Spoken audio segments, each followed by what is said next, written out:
오늘은 네 번째 시간입니다. 창세기를 오늘부터 말씀을 좀 보려고 하는데요.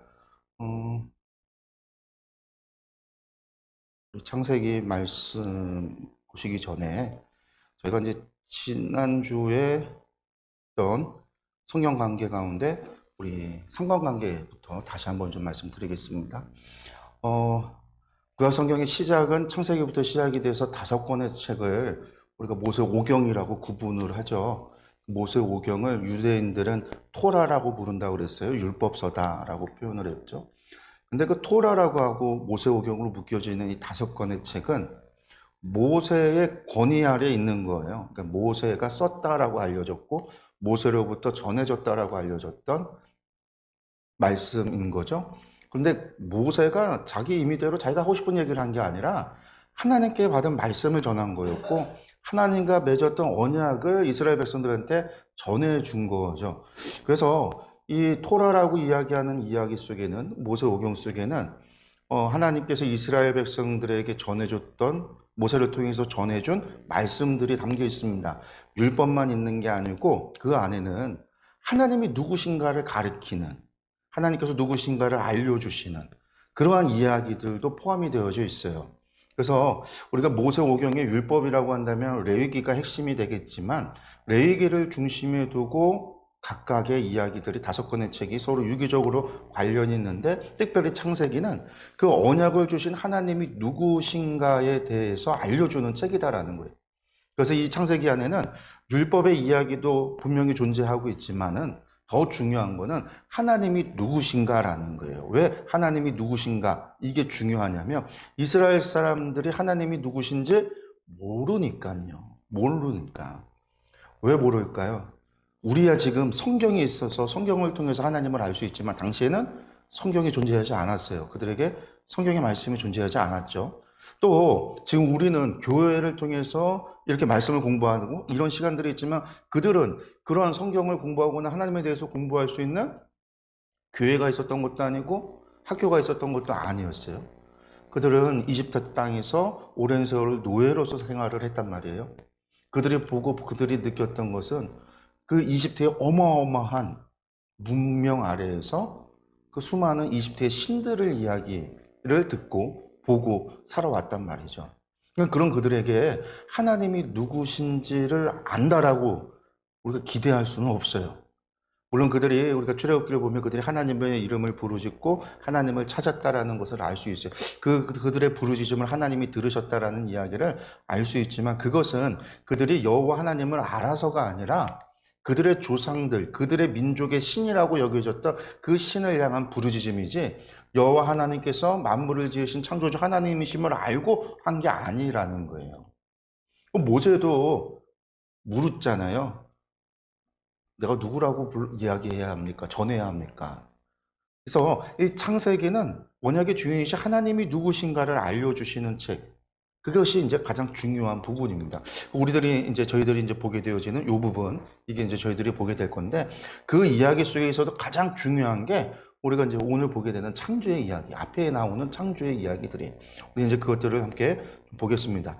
우리가 이제 성경책 이름이요, 히브리어로는요, 이 창세기가 베레시트라고 그래요. 그러니까 창세기 두루마리를 딱 펼쳤을 때, 히브리어 첫 번째 단어가 베레시트예요. 이게 뭐냐면 태초에라는 뜻입니다. 그래서 그 사람들은 유대인들은 두루마리를 펼쳐서 처음에 나오는 단어에서 중요한 문장에서 중요한 단어를 그 두루마리의 이름으로 줬어요. 그래서 두루마리 이름들이 첫 문장이나 처음에 나오는 그 단어들을 썼다. 그래서 이제 창세기는 베레시트라고 그랬고 헬라어로 번역이 되어질 때 그것을 번역했던 사람들이 책의 이름을 게네시스라고 줬어요. 기원이다라는 거죠. 세상의 기원을 알려주는 거예요. 이스라엘의 기원을 알려주는 기원이다라고 하는 게네시스라고 이제 번역을 했고 이 게네시스에서 우리 이제 제네시스라고 하는 말이 나오고 그것에서 우리가 이제 한자로 창세기 이렇게 이름이 지어져서 우리가 창세기죠. 세상을 창조했던 기록, 그것에 대한 이야기다라는 겁니다. 이것을 쓴 사람이 기록자가 누구냐? 모세라고 이야기했습니다. 아까 그랬죠? 모세의 권위 아래 있다. 모세가 전해준 거다. 이야기의 기원은 모세가 시작을 한 거라는 거예요. 그래서 모세가 이야기하고 모세가 전해준 것이 이스라엘 사람들한테 기억됐고 기억된 것이 기록으로 남겨지는 거죠. 제가 이제 성경 개관을 이야기할 때 그랬어요. 구전 시대가 먼저 있었고 나중에 이제 문서로 기록이 되는 기록의 시대가 있다라고 말씀을 드렸어요. 그러니까 모세 시대에는 문서를 기록할 수 있는 여건이 문자도 없고 모세가 사용했던 건 당시 이집트 상형 문자라고 이야기하는 우리가 상형 문자라고 이야기하는 그 신성 문자가 있었던 거고 당시의 기술로도 두루마리가 있었던 게 아니고 종이가 있었던 시대도 아니고 전 벽에다가 그래서 음각 파는 거죠. 점토에 파거나. 그래서 이집트 사람들도 책이 있는 게 아니에요. 벽에다가 뭐래요? 문자를 기록을 하잖아요. 그래서 이집트의 피라미드나 이집트의 신전을 가면 온 벽이 하나의 뭐예요? 그림 뭐 같이 문자로 기록이 되어져 있는 거예요. 그림이 아니라. 이거는 중세도 마찬가지예요, 여러분들. 중세도 구텐베르그에 의해서 인쇄술이 발전이 되기 전까지는요, 책을 가지고 있다, 책을 만든다는 거 엄청난 돈이 들어가거든요. 그러니까 사람들한테 줄 수가 없잖아요. 사람들이 가지고 있을 수도 없고. 그리고 당시 중세 때는 성경을 뭐로 읽었냐면 라틴어로만 읽었어요. 근데 당시 사람들은 라틴어를 할 줄 몰랐고, 라틴어는 누구만 했냐면 사제들만 했어요. 신부들만. 그들에게 중요한 건 뭐냐면 성전에 들어왔을 때 그려져 있는 벽화, 유리창, 거기에 들어있는 그림. 그게 하나의 뭐냐면 성경이에요. 그들에게서는. 그 그림이 가지고 의미하고 있는 이야기, 스토리가 있잖아요. 그 스토리가 이야기되어지는 거. 그래서 성경의 이야기가 전달되어지는 거. 교육의 목적이죠. 그래서 성당에 있는 그림들이나 이런 것들이 문자가 없고 책이 없었던 시대였기 때문에 없다라기보단 사람들한테 대중화가 되지 않았던 시대에는 바로 그 그림이 하나의 성경이에요. 성경. 너무나도 중요한 것들이에요. 그래서 당시 마찬가지로 이 모세 시대 때 안 됐단 말이에요. 모세에 의해서 구전되어진 거. 제가 이제 이것 때문에 말씀을 드렸어요. 우리가 이제 말하는 이 호메로스라고 하는 사람이 일리아드 오디세이라고 하는 두 권의 책을 써서 이 일리아드와 오디세이라는 책이 호메로스의 저작이라고 하지만 호메로스는 음유 시인이었고 맹인, 소경이었단 말이에요. 시각장애인이었어요. 앞을 보지 못하는 사람인데 이 사람이 어떻게 글을 읽고 글을 쓰고 할 수 있겠느냐? 없는 거죠. 이 사람이 이야기한 것을 사람들이 기억하고 그것이 기록이 되어졌을 때 그 기록물의 책의 저자를 누구라고 했냐면 호메로스, 이 사람으로부터 시작됐던 것이다 라고 이야기한 거죠. 그래서 모세라고 하는 사람도 마찬가지예요. 모세의 오경이 모세가 썼다라는 말은 모세가 직접 글로다가 다 창세기부터 시작해서 신명기까지 다 썼다 그 이야기가 아니라 모세로부터 이스라엘 백성들에게 전해졌다라는 것. 그리고 전해졌는데 한 사람이 그 모든 걸 다 기억하진 않았겠죠. 사람들이 여러 부분이 나눠져서 기록이 되어졌던 것들, 자신들이 해당하는 것, 제사장들은 제사와 관련된 것, 레위인들은 법에 관련된 것, 이런 것들을. 그래서 그런 얘기를 해요. 이스라엘의 가문들이, 민족의 가문들이 부분을 구전으로 그들의 가문에 전해지는 구전의 말씀들이 있었다라는 거예요. 나중에 이것들이 모아져서 성경으로 합쳐져서 기록이 되는 거죠. 그걸 이제 에스라 시대 때 에스라이에서 편찬이 되어졌다라고도 이야기를 하는데, 편찬되어졌기 때문에 어떤 일들이 있냐면 성경 본문의 이야기가 여기 이야기, 여기 이야기, 여기 이야기가 조금씩 미묘한 차이들이 있는 걸 봐요. 우리가 오늘 창세기 1장, 2장의 이야기를 볼 건데 창세기 1장과 2장만 봐도요. 다른 이야기가, 창조의 다른 이야기들이 있어요. 우리는 그 이야기를 교회에서 그냥 전부 다 하나로 합쳐서 믹스한 이야기를 듣기 때문에 창조의 얘기가 전부 하나로만 여러분들이 기억하시겠지만 성경을 정말 우리가 주의 깊게 보면은요. 창조의 이야기들이 달라요. 그 다른 이유가 뭐냐? 이처럼 구전, 모세로부터 전해졌던 이야기들이 이렇게 구전되어졌던 것을 합치는 과정에서 요 이야기만으로는 안 되고 이 이야기도 분명히 있고 이 이야기도 반드시 전해줘야 되는 것들을 같이 합쳤기 때문에 그런 차이들이 나타난다라는 것을 여러분들이 좀 염두에 두셔야 됩니다. 어쨌든 이제 모세고요. 모세는요. 물에서 건져냈다. 이게 이제 히브리어로는 모세라고 하는 말의 의미가 물에서 건져냈다라는 말이에요. 근데 이게 원래는 이집트에도 모세라는 말이 있어요. 그 이집트에서 모세라는 말은요, 누구의 자식이다, 누구의 아들이다라는 뜻이에요. 특별히 이집트의 왕들의 이름엔 모세가 많이 들어가요. 투투모세 이런 얘기는 투투의 자식이다라는 거예요. 투투가 뭐냐면 이집트의 신이거든요. 지혜의 신. 그러니까 지혜의 신의 자식이다. 그래서 모세와 관련됐던 그 시대의 왕들의 이름에도 모세가 다 들어가요. 그러니까 모세가 이집트의 이름으로 누구의 자식이다. 원래는 뭐 그 물에서 건져냈다라는 건 히브리 사람들의 이야기고 이집트 공주가 건졌으니까 히브리 말을 알겠어요. 그러니까 이 여자가 어떻게 이름을 줬어요? 나일강에서 얻은 아들이다. 해서 나일의 자식이다. 모세라고 이름을 그 중에서 이제 앞에 건 떼내고 물에서 건져낸 모세만 이름으로 가지고 갔다. 뭐 그렇게도 이야기하는 사람들도 있습니다. 근데 그 사람은 레위 족속이고 가족 관계가 있죠. 아버지가 아므람이고 어머니가 요게벳입니다. 그리고 형이 아론이고 누이는 미리암이죠. 그래서 아브라함과 요게벳 사이에서 미리암과 아론과 모세가 셋이 있고 그 중에 이제 모세가 우리 성경을 전해준 사람입니다. 우리가 이제 18왕조 시대 얘기 조금만 더 하면은요, 출애굽할 때 제가 좀 얘기를 할 건데요. 출애굽할 때 좀 자세히 할 건데, 이렇게 스핑커스들이 다 있죠. 이 사람들은 누군가 잘 모르겠는데, 모세 시대가 이집트 18왕조 시대라고 이야기를 해요. 혹은 19왕조를 이야기하는 사람들도 있는데, 두 가지로 설이 나뉘는데, 전통적으로는 18왕조를 얘기해요. 그 중에 이제 세 번째 왕이 투투모세라고 하는 사람입니다. 투투모세 1세. 여기 모세라는 이름이 들어가죠. 투투모세 1세고, 이 사람의 아들이 이제 투투모세 2세가 이어서 왕이 되는데, 이 사람의 딸이 누구냐? 이 여자가 하셉수트라고도 하는데, 어쨌든 그런데 이 여자가 딸이에요. 근데 이 여자가 누구냐면 모세를 건진 여자. 이집트 공주죠. 그래서 모세를 양자로 얻어요. 근데 이집트가 왕가가 뭐예요? 신들의 현현이잖아요. 그래서 이 이집트 왕족이요. 다 근친상간을 해요. 그래서 이 투트모세 2세하고 이 하트셉수트는 엄마는 다른데 남매거든요. 근데 이 둘이 결혼을 해서 부부가 됩니다. 부부가 되는데 둘 사이에 자식은 없어요. 근데 이 투투모세 2세가 당연히 아내가 한 명만 두진 않죠. 이집트 왕가도 아내를 많이 두고 자식도 많이 둬요. 그래서 뭐 자식이 20명씩, 30명씩 아들을 낳기도 하는데 이 투투모세 2세에게 아들이 투투모세 3세라고 하는 아들이 또 있어요. 근데 이 투투모세 2세가 좀 일찍 죽어요. 일찍 죽고 난 다음에 자식이 저기 투투모스 3세밖에 없었어요. 근데 투투모스 3세가 왕이 될 때가 9살에서 10살이에요. 9살에서 10살. 그러니까 통치를 할 수 있냐면 없죠. 그러니까 누가 대신 통치를 하냐면 이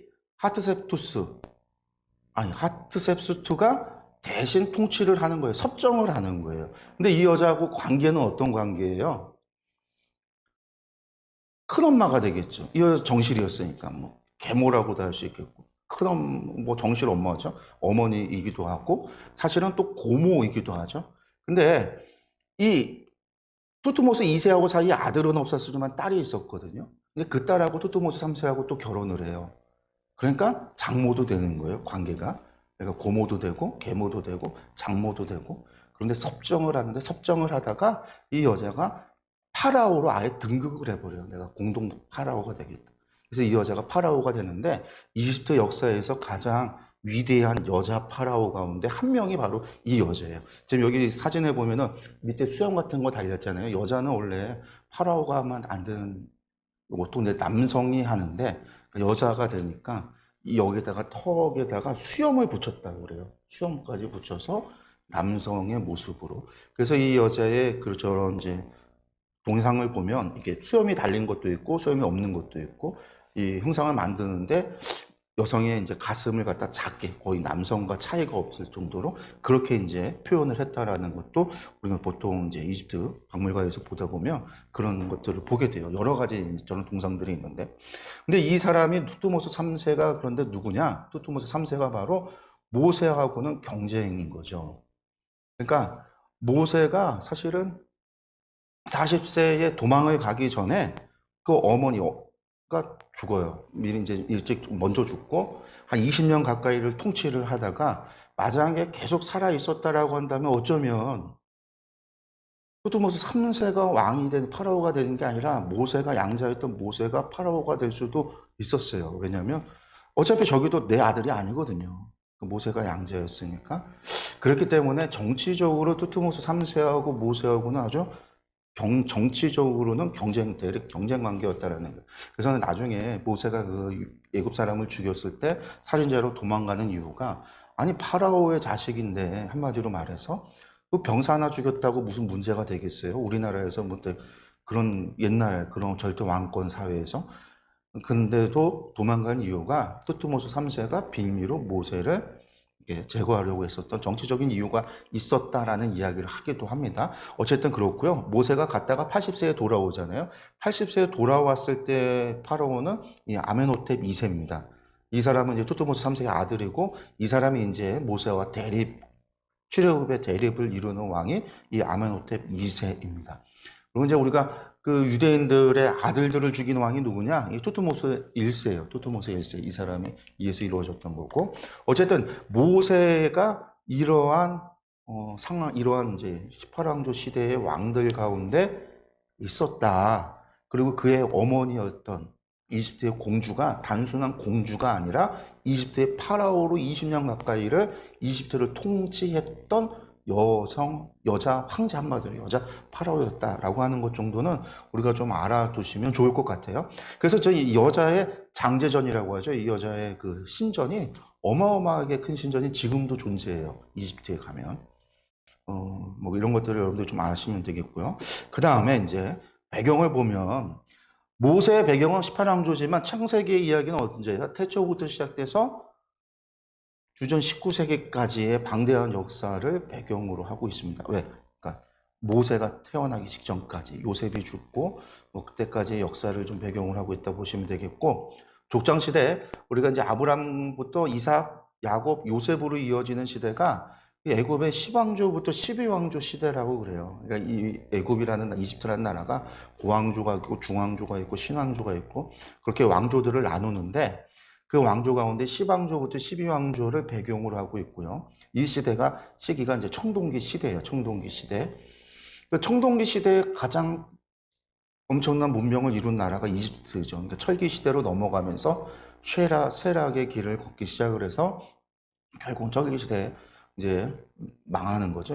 로마 시대 이후로는 이제 이집트라고 하는 나라가 더 이상, 애굽이라는 나라가 망하게 되고 사라지게 되는 거고요. 지리적으로는 뭐 고대 이집트, 메소포타미아 연결하는 교량적인 역할, 그 사이에 뭐 특별히 창세기는 어쨌든 이집트와의 관계 속에서 우리가 살펴봐야 됩니다. 재밌는 거는요, 족장시대 애굽의 10왕조, 12왕조라고 하는데, 여러분들 여기 보시는 사진이 이집트에 있는 가자에 있는 대피라미드예요. 대피라미드. 피라미드 가운데 제일 큰 거죠. 이 대피라미드가 카푸왕의 피라미드인데, 카푸왕이라고 하는 사람이 누구냐면은요, 제4왕조 때의 왕이에요. 아브라함이 10왕조고 요셉은 12왕조니까 얼마나 과거겠어요? 모세가 태어난 해를 보통 우리가 이제 그냥 성경 연대를 따지면 한 기원전 2166년이다 하는데, 아브라함이 태어나기 전에 400년 전에 피라미드예요. 그러니까 이미 400년 전에도 이집트는 이런 어마어마한 문명을 이루고 있었다라는 거죠. 그러니까 아브라함이 이집트에 내려갔을 때 그 아브라함의 저 유대 광야 브에세바 그 들에서 양치다가 아브라함이 저 이집트를 갔으니 눈이 돌아갔겠죠. 얼마나 어마어마한, 저런 게 세계만 있었던 게 아니라 그냥 온 이집트라는 나라가 저런 거대 문명으로 이루어졌던 땅이었으니, 뭐 이제 우리가 그런 것들도 아브라함이 당연히 두려워할 수밖에 없는 뭐 그런 이야기들 우리가 좀 생각해 볼 수 있고요. 보시면 이제 기록 연대는요, 1446년에서 1406년으로 보고 있는데, 이게 이제 모세가 출애굽해서 40년 광야 시대, 그 시대라고 보는 거예요. 그래서 요게 이제 우리가 1400년대, 15세기를 이야기하는 그런 학자들이 있고, 12세기를, 그러니까 13세기를 이야기하는 1200년대를 이야기하는 사람들도 있어요. 그래서 애굽의 18왕조냐, 19왕조냐. 우리가 영화 같은 거 보면 람세스라고 하는 책이 나와서 베스트셀러가 됐었고, 디즈니의 이집트 왕자를 보면 거기서도 모세가 대립했던 사람을 람세스라고 이야기하거든요. 같이 자랐고 나중에 출애굽하는.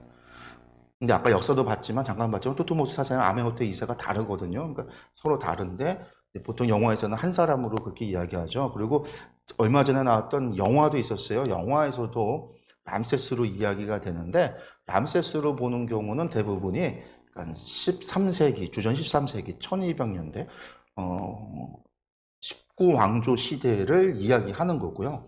기본적으로 보통 성경 연대에서 오래전으로 내려왔던 이야기는 이 아멘호텝 2세 때가 출애굽 시대다라고 이야기를 합니다. 이런 차이가 있어서 우리가 말씀을 드리는 거예요. 영화나 드라마에서 혹은 이제 만화 영화에서 이집트 관련된 이야기가 나올 때는 항상 람세스라고 모세가 파라오를 이야기할 때 람세스로 나오기 때문에 우리가 이제 람세스를 너무나 잘 알아서 제가 말씀을 드리는 겁니다. 그런 차이가 있다. 근데 전통적으로는 이렇다. 왜 그러냐면 옛날에 자료가 성경의 자료를 외에 성경 자료 외에 이스라엘에 관한 이야기가 이집트에서 없어요. 한 12세기쯤, 12세기, 11세기쯤 갔을 때, 이집트의 석비에 이스라엘이라고 하는 단어가 하나 딱 나와요. 해양 세력, 블레셋과의 전쟁에서, 파라오가 승리한 걸 기념해서 기록한 거에 처음으로 이스라엘이라고 하는 단어가 나오고, 그게 주전 1200년경이니까 그 이전에는요, 그 어디에도 기록이 없어요. 그러니까 기록이 없다 보니까 추정할 수가 없잖아요. 뭐라고 이야기할 수가 없고, 그것도 성경의 이야기를 들여다봤을 때 또 이집트의 기록은 다 되어져 있으니까 고왕조 시대 피라미드에 나와 있는 그 신성 문자로 기록되어 있는 기록들이 있기 때문에 이거랑 비교를 해서 우리가 이제 알아야 되는데, 알다시피 이 기록들도 왕에 대한 기록들도 미화시키죠. 당연히 자신의 기록을 좋은 것만 이야기를 해요. 그런 걸 어디서 알 수 있냐면 아까 블레셋 이 해양 민족과의 전쟁 이야기가 기록됐다고 그랬잖아요. 근데 이 뭐 이집트하고 히타이트와의 전쟁도 마찬가지고 양쪽의 기록이 다 있는데 보면 서로 이겼대요. 사실은 비겼는데 서로 이겼대요. 자기 기록은 좋게 쓰는 거예요. 블레셋과의 전쟁에서 이집트가 승리했다고 기록을 해놨어요. 승리했다고 기록을 해놨어요. 그래서 그 승리를 통해서 우리가 지리 공부했지만 그 지리 보면 셰켈라 지역이랑 해안 지역이랑 우리 블레셋 평야 지역이랑 유대 지역을 다 점령을 했다라는 거예요. 근데 실제로는 거기에 블레셋 사람들한테 땅을 내줘요. 그래서 블레셋 사람들이 거기에 정착을 하고 블레셋 평야라고 부르는 거거든요. 승리했는데 어떻게 땅을 내줘요? 승리하지 못한 거죠. 근데 승리했다고. 그러니까 거짓말을 하는 거예요. 미화를 시켜서 기록이. 그러니까 그 기록을 100% 신뢰할 수가 없다 보니까 뭐가 진짜인지를 모르는 거죠. 성경을 그대로 믿기에는 학자들이 볼 때는 성경은 후대의 기록이잖아요. 그러니까 당연히 이 두 개가 진리다라고 학자들은 이야기할 수 없기 때문에 이런 부분에서 차이가 오는 거예요. 주장하는 바들이. 그래서 이제 람세스냐, 아멘호텔 2세냐 차이들이 나온다라는 거. 여러분들이 그런 것들은 뭐 상식적인 것들은 아시면 되겠고요. 기록 목적을 보면 출애굽기는 아까도 말했지만 기원을 얘기하고 하나님이 누구신가를 이야기하는데 한마디로 말해서 저는 이렇게 표현해요. 이스라엘 백성의 신앙의 교재가 창세기다. 그러니까 이스라엘 백성들에게 하나님이 누구신가를 알리고자 하는 이 책이다. 왜 그 이야기를 전했을까? 그 이야기를 전할 때는 어떤 목적으로 전했을까? 어떤 목적으로 그 이야기를 설교했을까? 혹은 백성들한테 교육의 목적으로 하나님이 누구신가를 알게 하고자 여호와 하나님을 소개한 책이다라는 거죠.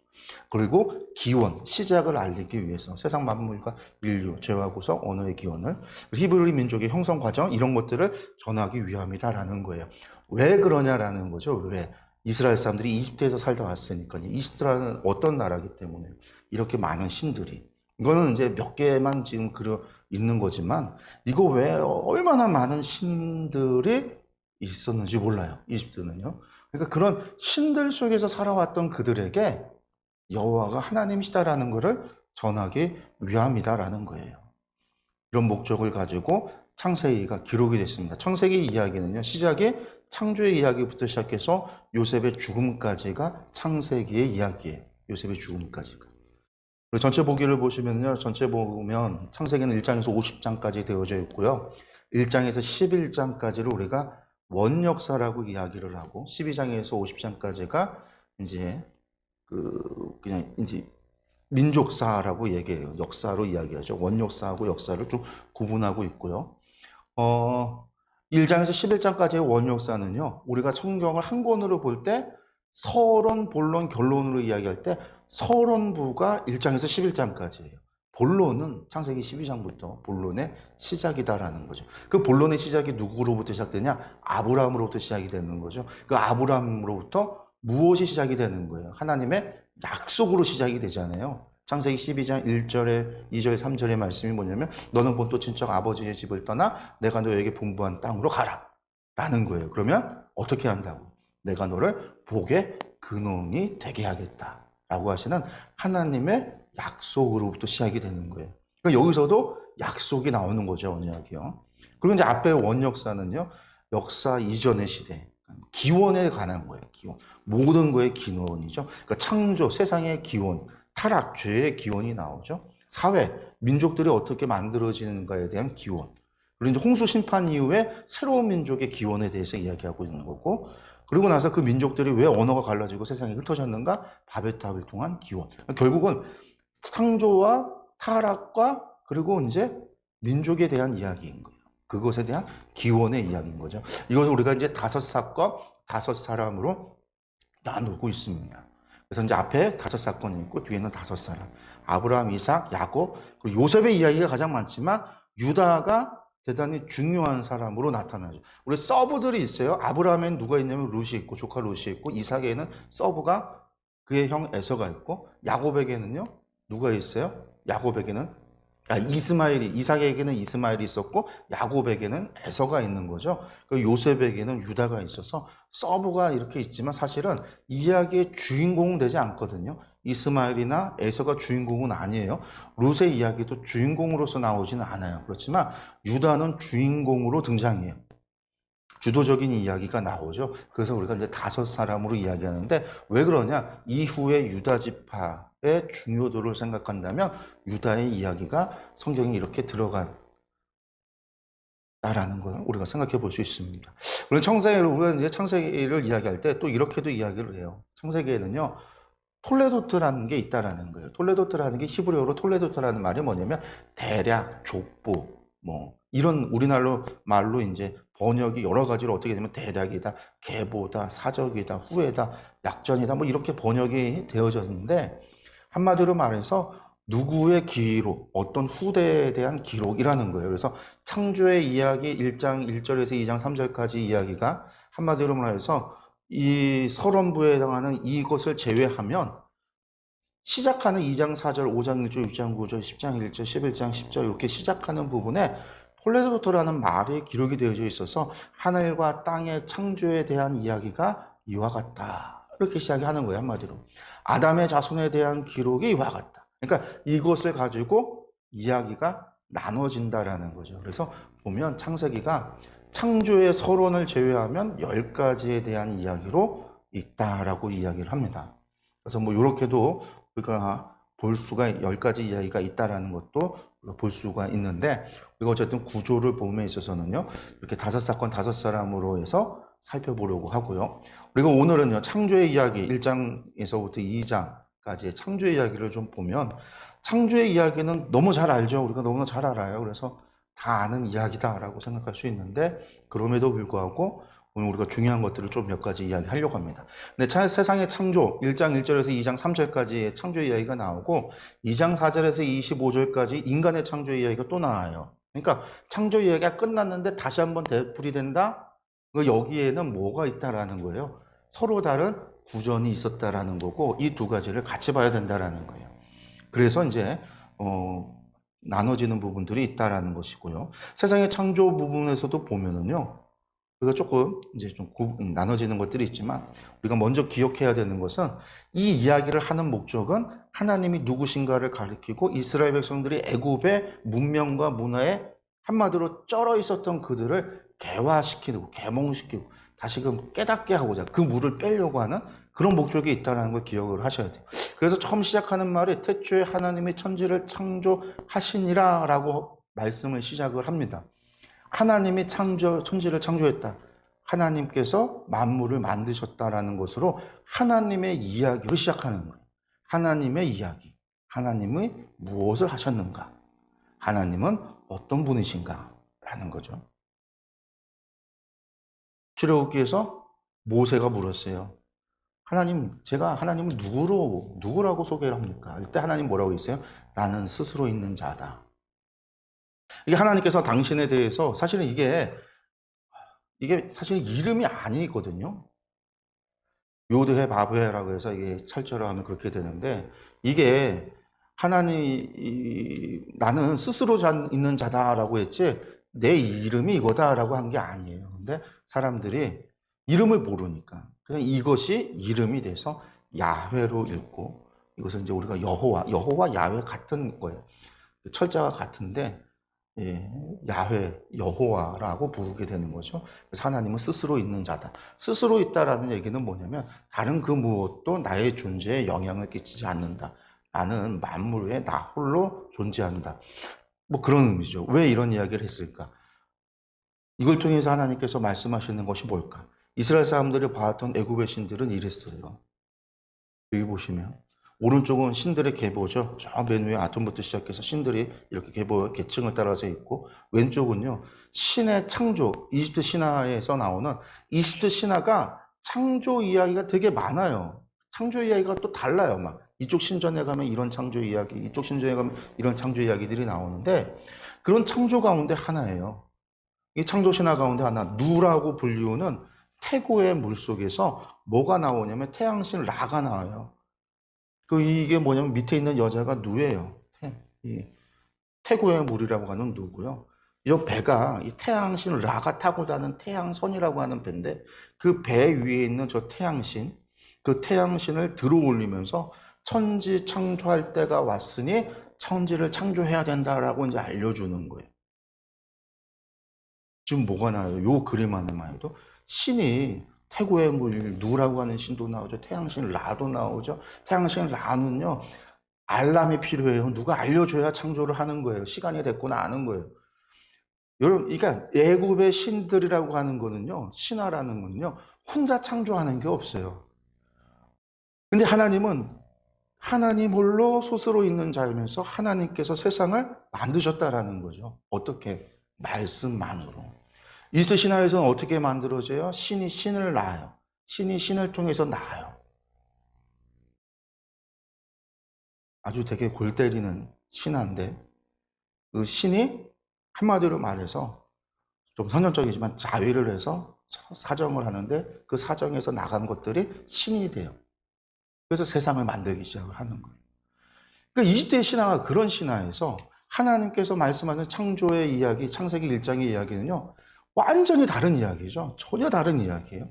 하나님 홀로 계시고 하나님이 세상을 무엇으로? 말씀만으로 만드셨다라는 거예요. 말씀하시자 이루어졌다라는 거죠. 우리 창조의 패턴이에요. 하나님이 이르시되 빛이 있으라 하시니, 하나님이 명령하면요 그것이 되어졌다라는 거예요. 그것이 보기에 좋았다는, 보기 좋았다라는 거는 한마디로 다른 말로 한다면 완벽했다라는 거예요. 하나님께서 원하시는 뜻대로 완벽하게 이루어졌기 때문에 보기에 좋은 거죠. 그리고 빛과 어둠을 나눠서 저녁이 되니 아침이 돼서 첫째 날이 됐다라는 거죠. 이것이 며칠 반복됩니까? 7번이 반복이 돼요. 그래서 7일 동안 세상을 만드셨다라는 거예요. 이게 창조의 이야기에 나오는 패턴이에요. 무슨 신들이 나와서 또 신이 신을 낳고 신이 신을 낳고 신이 신을 낳아서 자신이 해당하는 것을 자신이 만들고 자신이 주관하는 게 아니라 만물 모든 것은 하나님께서 말씀하시고 명령하셨더니 그대로 되어졌다라는 거예요. 여기엔 다른 신이 끼어들 자리가 없는 거죠. 다른 신의 존재가 없어요. 모든 것은 하나님이 만드신 거예요. 창조죠. 창조의 과정도 첫째 날에 빛을 만드셨죠. 둘째 날에 궁창을 만들고, 셋째 날에 바다, 그리고 땅과 식물을 만들고, 넷째 날에 광명을 만들고, 다섯째 날에 물고기와 새를 만들고, 여섯째 날에 동물과 인간, 마지막에 인간을 만들었죠. 그리고 일곱째 날에 모든 나라를 복되게 하시고 안식하셨다는 것으로 창조의 과정이 이야기가 진행이 돼요. 이 이야기를 좀 다시 한번 보면 이렇게도 봐요. 첫째 날, 둘째 날, 셋째 날은요 어떤 포괄적인 공간 뭐 그런 것들을 만든 거고요. 그 다음에 이제 넷째 날, 다섯째 날, 여섯째 날은요 그것에 들어가는, 거기에 존재하는 걸 구체적으로 만들었다. 이거 첫째 날에 빛을 만들었는데 넷째 날에는 뭘 만들었어요? 빛이라고 하시는 저 하늘에 해와 달과 별을 만들었다는 거죠. 둘째 날은 궁창을 만들었어요. 물과 하늘을 만들었고, 다섯째는요 그 궁창과 하늘, 물과 하늘에 존재하는 물고기와 새를 만드셨다라는 거고, 셋째 날은 바다, 땅과 식물을 만들었는데, 여섯째 날은 그 땅에 사는 동물과 사람을 만들었다라는 거예요. 그러니까 창조의 과정이 이야기가 그냥 하나님께서 말씀하신 것이 그냥 되어지는 것이 무계획적이 아니라 계획적이라는 걸 보여주죠. 공간을 만들고 공간 안에 존재하는 구체적인 것들을 만들고, 또한 이것들의 순서를 보면 순서가 안에 살아갈 수 있는 것들, 만약에 사람을 먼저 만들어놨으면 사람이 존재할 수 있을까요? 아무것도 없는 세상에서 공기도 없고 땅도 없고 지구가 없는 상황에서 인간을 만들어놨으면 인간이 존재할 수 있을까? 존재하지 못하죠. 살지 못한다는. 모든 것이 완벽해지고 완벽해져서 인간을 만들었다라는 얘기는 하나님이 창조하시는 모든 것 가운데 하나님의 계획 아래 인간이라고 하는 존재가 하나님의 계획 안에 있었다라는 것. 목적이, 창조의 목적이 점점점 좁혀져 올 때에 하나님의 창조의 목적이 안식하셨다가 아니라 인간에게 있다라는 걸 우리에게 이야기해 주고 있는 거죠. 앞에 거는 이제 포괄적인 것, 뒤에는 구체적인 것들인데, 그래서 하나님의 창조 이야기도 뭐라고 나오냐면 26절과 27절 말씀을 우리 함께 읽겠습니다. 하나님이 이르시되 우리의 형상을 따라 우리의 모양대로 우리가 사람을 만들고 그들로 바다의 물고기와 하늘의 새와 가축과 온 땅과 땅에 기는 모든 것을 다스리게 하자 하시고, 하나님이 자기 형상 곧 하나님의 형상대로 사람을 창조하시되 남자와 여자를 창조하시고. 하나님께서 만드셨는데 앞에서는 전부 다 뭐 했어요? 말씀으로 만들었는데 이것만 달라요. 그리고 이게 마지막 창조의 마지막이에요. 물론 뒤에 마지막나 7일째 하나님께서 하시는 일이 또 있어요. 그렇지만 생물을 만드는 데 있어서 인간이 마지막이었단 말이에요. 근데 달라요. 뭐라고 이야기해요? 창세기 1장에서 이야기하고 있는 중요한 건 뭐냐면 우리의 형상을 따라 만들자. 물론 이제 여기서 우리라고 하는 거는 성부, 성자, 성령 하나님을 얘기하시는 거죠. 여기가 지금 이집트의 신화처럼 많은 신들이 모여서 회의해서 우리의 형상대로 만들자라는 게 아니라 요한복음 1장에 태초에 말씀이 계시니라. 그래서 그 말씀으로 만물이 지어졌다라고 이야기하는 예수님, 그 성부, 성자, 성령님이 함께 하셨음을 얘기하는 거고, 중요한 거는 형상이라는 거예요. 형상이 뭐냐? 우리가 무슨 생각을 하냐면요, 모양을 형상으로 생각을 하죠. 모양. 이게 번역을 형상으로 했으니까 형상이라고 하는 걸 우리가 이제 모양을 생각을 해요. 그래서 우리가 하나님 형상대로 만들어졌다는 게, 하나님은 우리처럼 두 발로 서 있는, 눈 두 개, 콧구멍 두 개, 입 하나, 귀 두 개, 손 두 개, 손가락 10개, 발가락 10개, 발 두 개. 이러한 모습의 하나님을 생각해요. 그래서 우리가 하나님 그릴 때 전부 다 어떻게 그려요?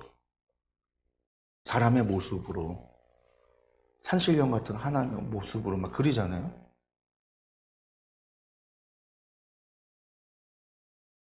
근데 하나님은 영이신데 영이신 하나님께서 무슨 모양을 가지고 계세요?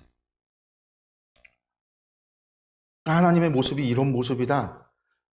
그게 아니라 이걸 이야기하는 게 아니에요. 중요한 거. 우리가 또 이제 교리적으로 들어가면요, 하나님의 형상으로 따랐다는 게 뭐냐? 도덕적인 형상, 지적인 형상, 뭐 능력적인 형상, 이런 걸 이야기해서 교리를 만들기도 해요. 그래서 거룩. 우리가 동물 세계에서는 의라는 게 없잖아요. 도덕적 윤리라는 게 없는데 인간만이 그런 도덕적인 윤리를 갖는다라는 거는, 그러니까 양심이라는 것을 가지고 그런 것을 갖는다는 것이 하나님의 도덕적인 형상을 닮은 거다. 지적인 형상, 우리가 하나님을 알 수 있다라고 하는 능력이 우리 가운데 있다는 게, 이게 지적인 능력이 하나님의 형상이, 뭐 이렇게 교리를 이야기도 하는데 지금 그런 게 아니에요. 지금 성경에서 말하고 있는 그건 이제 다른 사람들이 나중에 교리로 해석을 하면서 만들어낸 거고, 성경이 당시에 이집트에서 살다가, 이집트 사람들 가운데 살다가 이집트의 신들과 문명과 그거에 쩔어 있었던 이스라엘 사람들에게 하나님이 누군가를 알리고 인간이 우리가 누구인가를 알리기 위해서 전하고 있는 말씀이에요. 여기서 말하는 저 형상이라는 말이요, 첼렘이라는 말인데, 히브리어로 첼렘인데, 이게 뭐냐면 그림자라는 말이에요. 그러니까 하나님께서 인간을 그림자로 만드셨다라는 거예요. 다른 동물들은 다 말씀으로 만드셨는데 하나님의 형상대로 만들었다는 말이 없는데, 인간은 왜 하나님의 그림자로 만들었는가? 인간의 실존, 인간은 어떤 존재인가를 이야기해 주는 거죠. 그림자는 뭐죠? 스스로 존재하는 게 아니라 사물이 있어야 그림자가 있는 거죠. 그리고 그 사물이 있는 것을, 그림자는 분리될 수 있냐면 분리될 수 없는 존재가 그림자예요. 그러니까 인간은 하나님의 형상으로 만들었다, 그림자로 만들었다라는 것은 우리는 하나님과 함께해야 하는 존재로 만들었다는 거예요. 이걸 예수님은 어떻게 표현하셨어요? 나는 포도나무에 너희는 가지라. 가지가 나무에서 달려있을 때 뭐 할 수 있어요? 열매를 맺을 수 있다. 우리는 하나님과 함께 해야 하는 존재라는 거예요. 창조의 모습이. 창조의 하나님의 형상으로 우리가 이야기했다는 건 우리는 하나님과 함께 해야 된다. 하나님과 동행하고 동거하고 그걸 넘어서서 하나님이 우리 안에, 우리가 하나님 안에, 나는 너희와 함께하는 임마누엘, 이름조차 임마누엘이라, 하나님과 함께하는 존재여야 한다라는 거예요. 다른 말로 이야기해서 성경에서 제가 늘 하는 이야기예요. 겸손과 교만을 이야기할 때 교만이 뭐라고 그랬죠? 하나님 없이 살아갈 수 있다가 교만이다. 나 잘났다라고 이야기하는 게 교만이 아니라 하나님 없이 살아가는 게 교만이라고 그랬고, 겸손은 나는 하나님을 의지하고 살아가야 된다라는 것을, 나는 하나님과 함께해야 된다라는 것을 인정하고 고백하는 게 겸손. 그렇게 살아가는 게 겸손이라고 말씀드렸어요. 왜? 인간은 하나님의 그림자, 형상으로, 첼렘으로 만들어졌기 때문에 그런 거. 두 번째 중요한 거, 또 한 가지. 하나님께서 그렇게 만들고요, 인간에게 뭘 요구해요? 다스리라고 이야기하잖아요. 여러분들, 이집트에서는요, 바다의 물고기와 하늘의 새와 가축과 기는 곤충이 신이었어요. 개구리신, 풍뎅이신, 비둘기신, 까마귀신, 독수리신. 그런데 그들은 땅의 먼지의 땅이 신, 나일강이 신, 하늘의 공기가 신, 태양이 신, 달이 신. 여러분들, 그들은요, 하나님이 만드신 그거를 어떻게 했어요? 섬겼단 말이에요. 하나님은요, 너희는 그것들을 섬기는 존재가 아니라 그것을 다스리는 존재여야 된다는 거예요. 그 얘기는 그 신들은 가짜다라는 거죠. 그것들에게 절하고 그것을 섬겨서는 안 된다라는 이야기죠. 그것은 잘못이라는 거예요. 하나님의 그림자가 그것들을 섬긴다라고 하는 거는요, 모습, 하나님도 절하는 모습이 되어진다라는 얘기와 같아요. 그러니까 사단이 얼마나 그걸 기뻐하고 즐거워하겠어요. 그래서 하나님은 우리를 다스린다라고 하는 이야기가 뭐냐? 우리는 그것들을 섬기는 존재가 아니라는 거예요. 우상을 섬기는 존재가. 이걸 가져다가 우리가 다스린다라는 말이 좀 너무 이게 폭력적인 언어. 그래서 인간이 자연을 갖다가 다스리고 정복해야 되니까 막 그것들을 갖다가 막 파괴하고 하는 것들이 당연하다, 괜찮다, 그런 말이 아니다, 그런 얘기가 아니다, 뭐 그렇게 해서 이것을 관리하는 거다, 이렇게 말을 좀 바꿔서 유순하게 바꾸려고 막 사람들이 이야기하는데, 그런 의미가 아니라 이거는 하나님이 만든 세상은 하나님의 말씀으로 되어진 거고, 그건 신들이 아닌 거예요. 신이 아니었단 말이에요. 이집트에서 말하는 그 신들의 역할을 가지고 있는 존재들이 아니라 그것은 그저 하나님이 만드신 만물이고, 인간인 우리가 그것을 섬기고 절하고 예배해야 되는 게 아니라 우리가 그것들을 다스리고 관리해야 되는, 우리가 더 상위 존재. 왜? 인간이 하나님의 그림자니까 라고 하는 것을 이야기하고 있다라는 겁니다. 인간이 창조 얘기가 끝나고 나서 일곱째 날에 뭐예요? 안식하셨다. 마지막 날에 안식하셨다라는 거죠. 성경을 보니까요, 2장 말씀, 우리 1절에 3절 말씀 읽겠습니다. 천지와 만물이 다 이루어지니라. 하나님이 그가 하시던 일을 일곱째 날에 마치시니 그가 하시던 모든 일을 그치고 일곱째 날에 안식하시니라. 하나님이 그 일곱째 날을 복되게 하사 거룩하게 하셨으니 이는 하나님이 그 창조하시며 만드시던 모든 일을 마치시고 그날에 안식하셨음이니라. 안식했다라고. 그래서 여기서 우리가 보통 6일까지 하나님이 창조하고 일하시고 7일째는 안식만 하셨다라고 생각하는데 그게 아니죠. 일곱째 날에 뭐예요? 복되게 하셨다라는 거예요. 하나님이 복을 주시는 일을 하셨다라는 거죠. 그리고 그 모든 일을 마치고 나서 이제 안식하셨다라는 거예요. 그러면 여기에서 의미의 안식이 뭘까? 하나님께서 능력을 너무 많이 소비해서 힘드셔서 이제 좀 쉬시러, 주무시러 가셨나? 그런 의미가 아니거든요. 이게 그런 의미가 아니라는 거예요. 안식하셨다라는 말이 샤바트인데, 휴식하다라는 말도 있지만 끝났다라는 뜻이 있어요. 끝났다. 다른 말로 얘기해서 창조의 사역이 완성이 되니까 하나님이 더 이상 개입할 필요가 없는 거죠. 만들어 놓은 게 보시기에 좋았더라, 완벽했고 완전했기 때문에 하나님이 거기에 개입해서 다시금 수리하고 망가진 거 고치고 혹은 더하고 하는 게 아니라는 거예요. 그러니까 이 이야기는요, 창조의 완전성을 이야기해 주는 거예요. 창조의 사역이 힘들었다를 이야기하는 게 아니라 완전했다라는 걸 얘기해요. 그래서 하나님이 창조가 끝났다. 그리고 이게 의미하는 게 뭐냐면요. 이집트는요, 이래요. 이게 이집트 신화에 나오는 이 모습인데, 이게 뭐 땅의 신이, 바닥에 누워있는 게 땅의 신이고, 위에 이렇게 하고 있는 게 공기의 신이고요. 뭐 안에 또 이제 태양, 이렇게 태양신을 놔도 있고요. 뭐 신들이 있잖아요. 이게 뭐냐면, 이집트는요, 신들이 매일같이 뭐 하냐면 일을 해요. 쉬는 신이 없어요. 매일 일을 해요. 태양신 라 같은 경우는요, 거기가 이제 밤이 되면 이제 어둠이 오잖아요. 어둠이 오고, 그 다음에 태양신이 오잖아요. 그 밤마다 어둠이 세상을 집어삼키러 온다라고 봤어요. 그래서 태양신 라가 밤새도록 그 어둠과 싸우는 거예요. 밤새도록 싸워요. 그래서 물리치면 아침이 오고, 또 밤이 되면 또 몰려오면 또 싸우고, 이게 영원히 지속되는 거예요. 영원히 싸우고 있어요, 신이. 그 이제 이집트 신화 관련된 영화가 얼마 예전에 나온 게 있었는데 거기도 보면 그 이제 태양신이 태양선이라고 하는 그 배를 타고서는 창 같은 거 들고선 뭐 레이저 같은 거 쏘면서 어둠을 물리치는 이야기가 나오거든요. 그러니까 이집트 신들이 그래요. 신들은 노는 신이 아니에요. 일을 해야 돼요. 자기 역할을 끊임없이 해야 돼요. 근데 하나님은 어떤 하나님? 완전하시다. 그러니까 안식하셨다. 일하지 않아도 하나님이 만드신 것이 만드신 대로 완전하여 하나님께서 일하지 않으셨다라는 거죠. 그러니까 이집트 이 이야기들 속에 담겨 있는 것이 이스라엘 사람들, 이집트에 살 때 이스라엘 사람들에게 하나님이 누구신가를 알리기 위한 신앙의 교재다라고 우리가 생각하고 그들이 겪었던 문화 속에서 읽어가면 창세기 이야기가 그렇구나 하는 걸 우리가 이렇게 알아갈 수 있는 거예요. 이게 지금 창조과학회 분들이 하듯이 이걸로 가지고 증명하기 위해서 세상이 어떻게 그렇게 접근이 아니라 이게 그렇게 쓰여진 책이 아니거든요. 그런 용도도 아니고 그들에게 하나님이 누구신가를 알고 그러니까 그들이 봤던 이집트의 신들과는 다른 하나님 이집트의 신들이 가짜였다라는 것을 알리는 신앙의 교재인 거죠.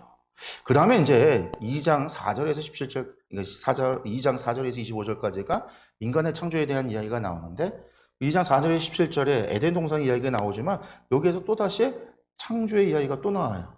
그러니까 이 이야기는 뭐냐면 앞에서 하나님의 형상대로 창조하시다 끝났는데 여기서 창조 이야기가 인간 창조를 또다시 이야기를 해. 한 번에 다 하지. 왜 그럴까? 구전과 구전이 같은 걸 가져다가 이걸 썼던 사람이 편찬 기록했던 사람들이 요 이야기를 그냥 믹스해서 하나로 합친 하나의 이야기 우리가 잘 아는 우리가 하는 그런 게 아니라 요거를 그대로 보존했다라는 거예요. 그래서 요 이야기대로 왜 그러냐면 요 이야기가 주장하는 바와 이 이야기가 주장하는 바가 다른 의미가 있기 때문이다라는 거예요. 그러니까 초점이 다른 걸 전하기 위해서. 그래서 이제 이렇게 보존을 한 거예요. 근데 여기서 보면 어떤 이야기가 나오냐면 하나님이 땅의 흙으로 사람을 지으시고 생기를 그 코에 불어넣으시니 사람이 생명이 됐다라는. 근데 우리는 이제 하나님의 형상대로 만들어지는데 인간만은 흙으로 지어서 생기를 불어넣어서 생명이 돼서 다르다라고 생각하는데 그런 이야기가 이 말씀에서는 또 그게 아니에요. 여기 보시면 먼저 생명이라는 말이요. 네페시하야라는 말인데 이게 이제 번역을 우리가 한글 번역에서 생명이라고 해놨어요. 그러니까 어떤 좀 영적인 존재구나 우리가 그렇게 이야기를 하는데 이게 생명이라는 말이 네페샤라는 말이요. 1장에선 뭐로 번역이 되냐면 동물 만들고 지으시고 하나님이 혹은 바다나 새나 이런 것들을 만들었을 때 생물을 만드셨다라는 말의 생물도 네페시하야 같은 말이에요. 그러니까 똑같은 말을 한쪽에서는 생물, 한쪽에는 생명으로 구분을 해놓은 거예요. 이게 구분할 필요가 없는데 구분을 해놓은 거예요. 그래서 새번역 성경에는요, 그냥 사람이 생명체가 됐다라고 번역을 했어요. 생명체. 여기서 중요한 거는 하나님께서 생기를 코에 불어넣으셔. 그 얘기는 뭐냐면 생기의 코로 어떻게 이게 이제 후 하고 그러니까 바람을 불어넣으셨다, 공기를 불어넣으셨다라는 건데 다른 말로 얘기해서 인간의 생명의 기원이 어디에게서 나왔다라는 걸 이야기하냐? 하나님에게서 나왔다라는 거예요. 사실 인간의 창조와 동물의 창조가 다르지 않아요. 그러니까 동물 똑같이 사람도 흙으로 만들어졌지만 뒤에 보면 또 동물들도 흙으로 만드셨대. 사람만 흙으로 만든 게 아니라.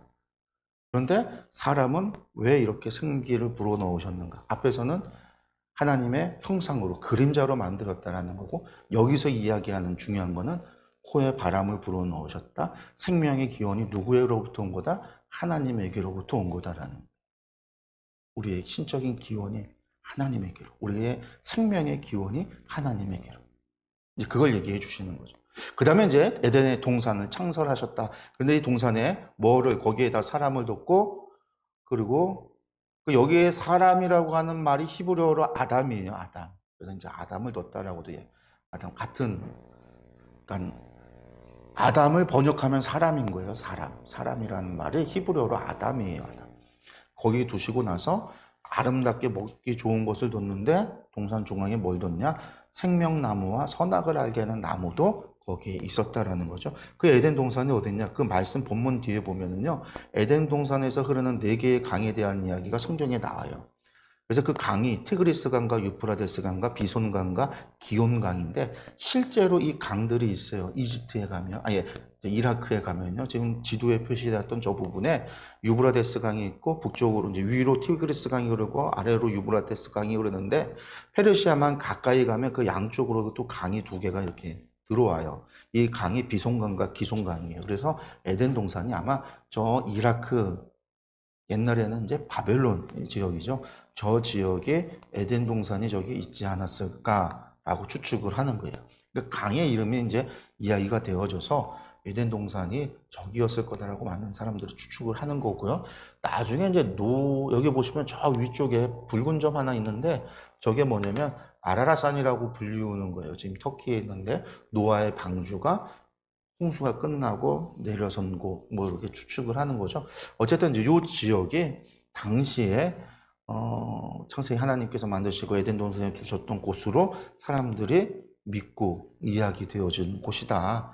그런 곳이다라고 이야기해 보시면 되겠고, 그 다음에 이어서 성경에 보니까 뭘 이야기하냐면 15절에서 17절 말씀 가운데 16절 17절 여호와 하나님이 그 사람에게 명하여 이르시되 동산 각종 나무의 열매는 내가 임의로 먹되 선악을 알게 하는 나무의 열매는 먹지 말라. 내가 먹는 날에는 반드시 죽으리라 하시니라.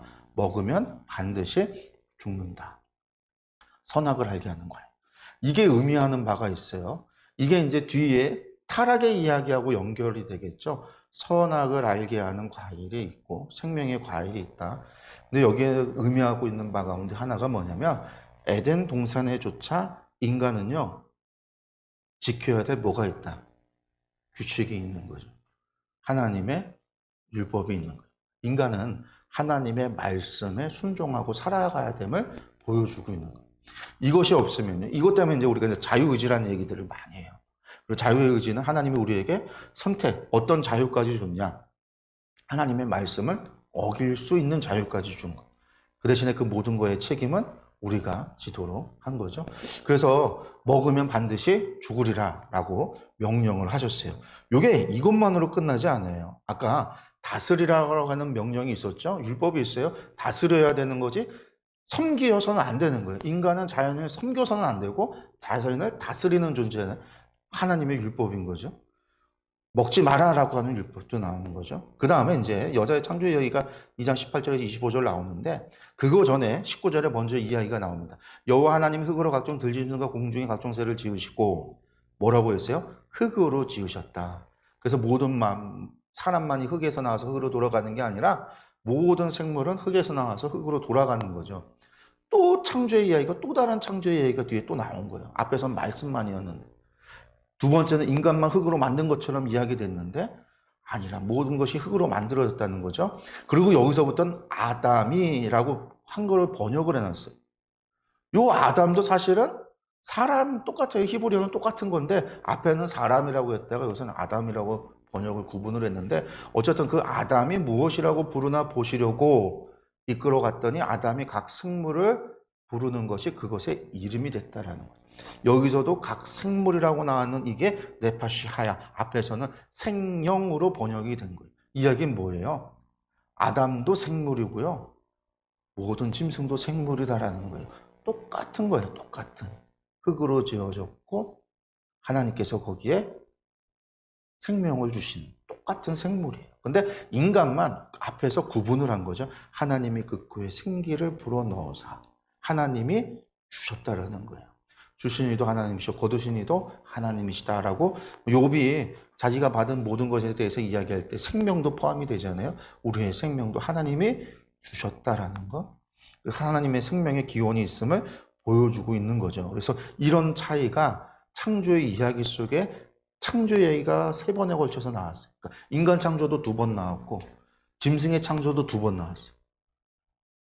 이것들이 다른 거지만 사실은 다른 창조를 이야기하는 게 아니라 이야기하려고 하는 초점이 다른 거다라는 거예요. 앞에서는 형상을, 하나는 말씀으로 이루어짐을, 그리고 인간의 하나님의 생기로 이루어져 하나님의 생명의 기원이 하나님께 있음을 이야기하고, 여기에서는요 아담을, 모든 동물의 이름을 지은 게 아담이 의해서 이루어졌다라는 것과 함께 모든 짐승이 넷펫이 하야다라고 하는, 인간과 다르지 않은 생물이다라고 하는 걸 이야기해 주고 있는 거죠. 그 다음에 18절 보니까 여기에서 사람이 혼자 사는 것이 좋지 않아서, 그러니까 지금 이게 7장에 7일에 안식하셨다라고 하고 끝난 것 같은데, 1장에서 끝난 것 같은데 계속 일이 하시는 것 같잖아요. 여자 창조까지 가요. 그러니까 그 이야기는 안식했던 7일째 이루어졌던 일들이 지금 사실 1장과 2장에서 7일째 있었던 이야기들이 계속 연결되어지는, 창조 이후에 인간이, 아담이 동물들의 이름을 부르고 하는 것들도 창조의 과정 속에 포함되어져 있는 거예요. 그리고 이제 혼자 사는 것이 좋지 않아서 돕는 배필을 지으리라 하셨다라고 하는 것. 이것이 이야기해 주고 있는 게 뭐냐? 하나님이, 사람이 혼자 사는 게 하나님의 뜻이 아니라는 거죠. 모든 만물이 짝이 있는 것처럼 인간도 짝이 있고 생육하고 번성해야 되는 하나님이 주신 명령이 있는 거죠. 그래서 여호와 하나님께서 아담에게서 뭐예요? 잠을 잘 때 갈빗대를 취해서 여자를 만드셔서 아담에게 데려왔더니 아담이 말하기를 이는 내 뼈 중에 뼈요 살 중에 살이라, 이것을 남자에게서 취하였은즉 여자라 부르겠다. 그래서 사람들이요, 남자는 갈빗대 한 대가 없다고 12번까지 있는데 양쪽에 12개 있잖아요. 그 중에 하나를 뺐으니까 한쪽은 11개 있다고 그런 얘기를 하는 사람들이 농담 삼아 하는데, 그걸 갖다가 진짜로 믿는 저희 주일학교 때 애들이 있었어요. 그렇게 얘기를 하니까 실제로 세는 거죠. 그러더니 나 11개밖에 없다는 거예요. 왜냐하면 12번 갈빗대가 뒤쪽에서 잘 안 잡혀요. 저처럼 살찌면 안 잡혀요. 그러니까 이제 자기 앞에까지 한 11번까지 11개, 11개 있네? 남자 진짜 11개 있나? 그렇게 얘기하는데 그게 아니죠. 이게 빠졌다고 자식 나면은 바뀐 대로 나오는 게 아니잖아요. 내가 팔이 잘렸다고 해서 태어나는 자식이 팔이 잘린 대로 태어나는 게 아닌 것처럼, 어쨌든 여자의 창조는 또 다른 거예요. 인간을 하나님께서 흙으로 만드셨다, 형상대로 만드셨다. 근데 여기서는 또 구분해서 여자는요 갈빗대로 만들라는 거죠. 근데 여기서 중요한 거는 이게 뭐예요? 여기서 이야기해 주는 거예요. 여자는 갈빗대로 나왔으니까 죽으면 갈빗대에서 나왔으니 갈빗대로 돌아가는 게 아니잖아요. 똑같이 흙에서 와서 흙으로 돌아가는 거지. 이게 뭐냐면 남자와 여자가 하나다라는 걸 얘기해요. 그래서 남자가 부모를 떠나서 그 아내와 합하여 둘이 한 몸을 이룰지로다, 이루어야 된다, 율법이에요. 창조의 원리에, 그래서 동성연애를 죄라고 여기는 이유가, 동성연애가 죄다, 성경에 어디 기록되어져 있냐 사람들이 이야기하는데 하나님의 창조 원리에 반대하는 거예요. 우리가 결혼을 해서 자식을 낳는 것, 생육하고 번성하는 게 하나님의 명령이에요. 율법이에요. 남자가 부모를 떠나서 여자와 한 몸을 이룬다, 가정을 이루는 게 하나님의 뜻이라는 거예요. 하나님이 세상을 만드신 모든 만물이 서로 짝이 있어서 그것이 생육하고 번성하듯이 우리가 그렇게 가야 된다라고 하는 게 하나님의 명령이에요. 그렇기 때문에 이것이 동성연애가 죄란, 아니 동성을 좋아하고 사랑하는 것 죄가 아니죠. 이성도 좋아하고 사랑할 수 있고 내가 동성도 내가 정말 좋아하고 사랑할 수도 있어요. 근데 결혼을 하고 자식을 낳고 하는 거는 하나님의 창조의 섭리라는 거예요.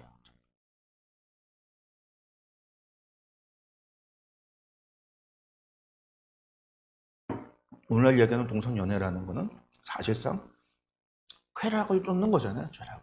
그러니까 단순히 그러니까 이성에 대해서, 동성에 대해서 내가 사랑하고 내가 좋아하고 친구와 우정을 넘어서는 그런 사랑 할 수 있는데, 결국은 그 너머에 우리가 말하는 동성애 주체, 퀴어 주체라고 하는 것들은 전부 다 쾌락이라고 하는 것이 죄라는 거죠. 그리고 하나님의 섭리에는 결코 그것이 아니다라는 거예요. 우리 한 몸을 이루는 것. 이것이 하나님이 만드신 창조의 섭리이다 하는 것을 이야기해 주고 있고요. 왜 또 이런 이야기들이 나올까? 근데 당시에도 사실 동성연애 이런 것들이 만연하기도 했어요. 그런 부분들이 가나안 땅에서도 만연했었고요. 우리가 창세기에 읽어보면 소돔과 고모라가 그 동성연애 때문에 망했다고 사람들이 추정을 하잖아요. 그런 것들을 볼 때 그런 일들이 있었다라는 거죠. 많은. 그래서 하나님은 분명히 창조의 섭리 속에서 말씀해주고 있는 겁니다.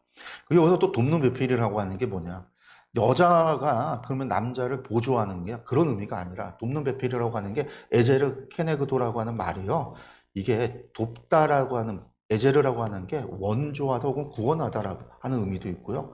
케네그도라는 거는 상대, 짝이라는 거예요. 마주보고 있는.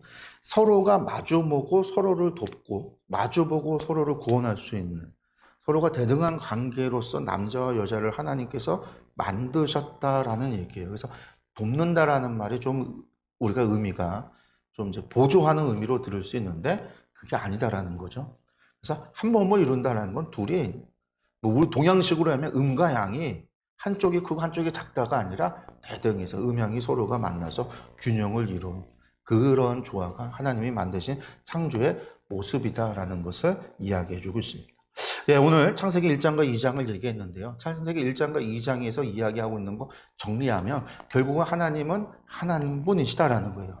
하나님 외에 다른 신은 없다라는 것이 10계명의 1계명이 하나님 외에 다른 신은 없다라고 이야기하는 거, 믿지 말라라고 얘기하는 거를 이야기로 만들면 하나님의 창조 이야기 속에 다 나오는 거예요. 이집트에서 봤던 그 수많은 신들이 하나님이 말씀으로 만드신 세상의 만물일 뿐이다라는 거죠. 그리고 인간은 어떤 존재냐? 우리들은 그것들을 섬기는 존재가 아니라 우리는 그것들을 다스리는 존재다라는 거. 그러니까 신은 존재하지 않다라는 거예요. 그 또한 세상은 신들에 의해서 존재하는 게 아니라, 아까 얘기 봤죠? 하늘은 막 개가 이러고 있고 땅에 놓여있는 대지의 신이 있고, 그런 신들에 의해서 존재하는 게 아니라 태양신 라가 매일같이 어둠과 싸우고 전쟁을 해서 승리해서 세상이 존재하는 게 아니라 하나님의 말씀으로 세상은 존재한다라는 거예요.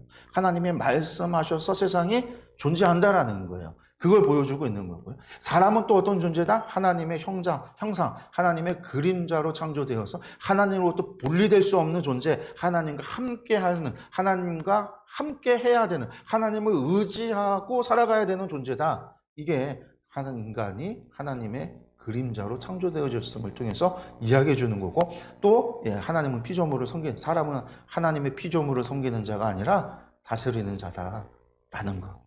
그러니까 세상의 자연의 만물을 섬겨서는 안 된다라는 거. 그리고 이제 에덴의 동산에도 뭐가 있었다고요? 지켜야 될 율법이 존재했다. 어떤 것들이 있었어요?